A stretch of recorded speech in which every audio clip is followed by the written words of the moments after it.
Pernahkah kalian berpikir apa hal yang benar-benar bisa menghancurkan sebuah bangsa atau negara? Mungkin di antara kalian ada yang berpikir seperti bencana alam, korupsi, krisis ekonomi, kemiskinan, perang, atau lain sebagainya. Semua itu memang berbahaya. Akan tetapi ada satu hal yang benar-benar bisa menghancurkan, benar-benar membahayakan, halus tapi mematikan. Dan seringkali tidak kita sadari. Ya, benar. Kebodohan.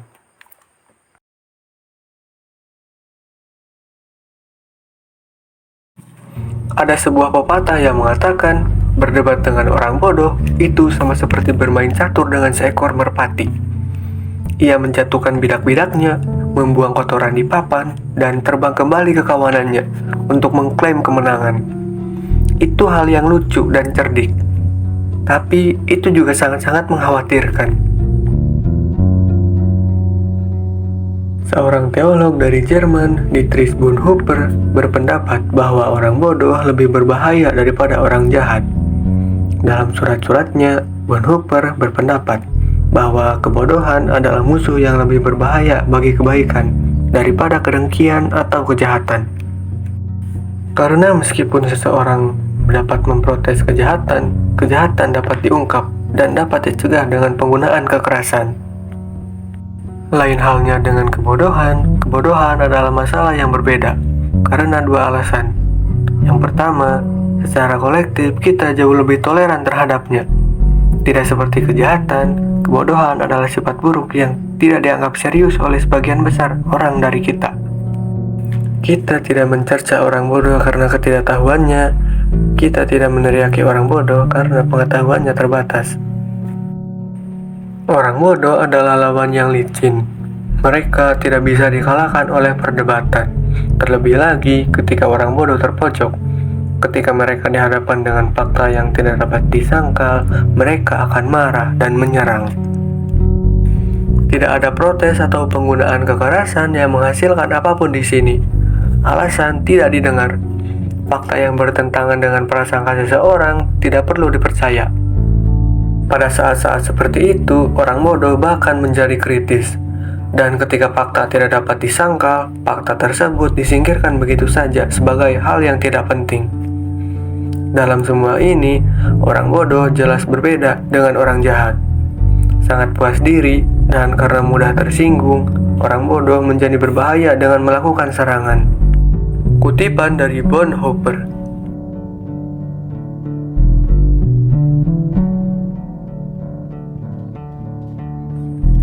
Kebodohan seperti halnya kejahatan, bukan ancaman selama tidak memiliki kekuatan. Akan tetapi, yang menjadi masalah adalah kebodohan seringkali beriringan dengan kekuasaan. Bonhoeffer menulis, jika diamati lebih dekat, menjadi jelas bahwa setiap peningkatan yang kuat di ruang publik, baik itu yang bersifat politis maupun religius, menginfeksi sebagian besar umat manusia dengan kebodohan.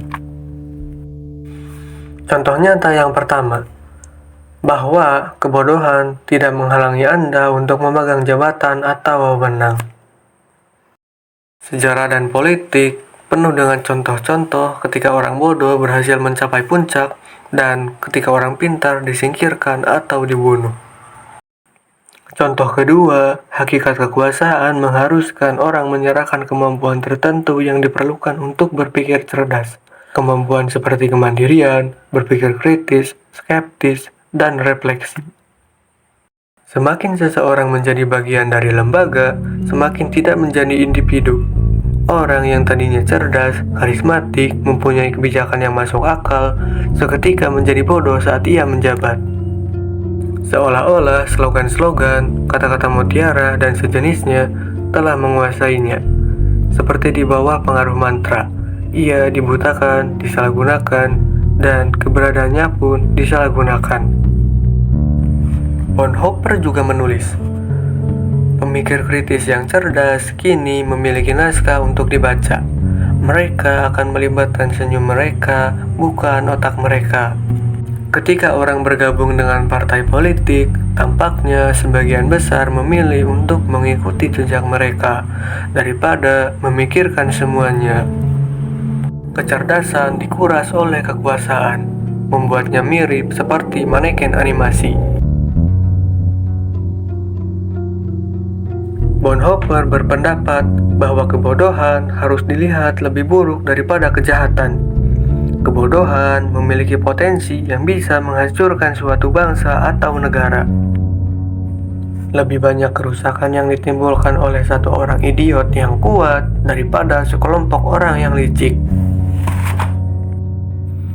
Kita tahu kapan kejahatan ada dan kita bisa menolaknya, seperti orang yang korup, sadis, menindas, kejam. Kita tahu di mana kita berdiri dan mengambil sikap. Namun kebodohan jauh lebih sulit untuk disingkirkan. Itulah sebabnya Bonhoeffer bilang kebodohan adalah senjata yang berbahaya dan mematikan. Karena orang jahat merasa sulit untuk mengambil alih kekuasaan, mereka butuh orang bodoh untuk pekerjaan mereka. Seperti halnya domba di padang, orang bodoh dapat dibimbing, diarahkan, dan dimanipulasi untuk hal tertentu. Kejahatan sangat menyukai boneka-boneka tak berakal yang mendukungnya, baik di masyarakat umum atau di dalam koridor kekuasaan.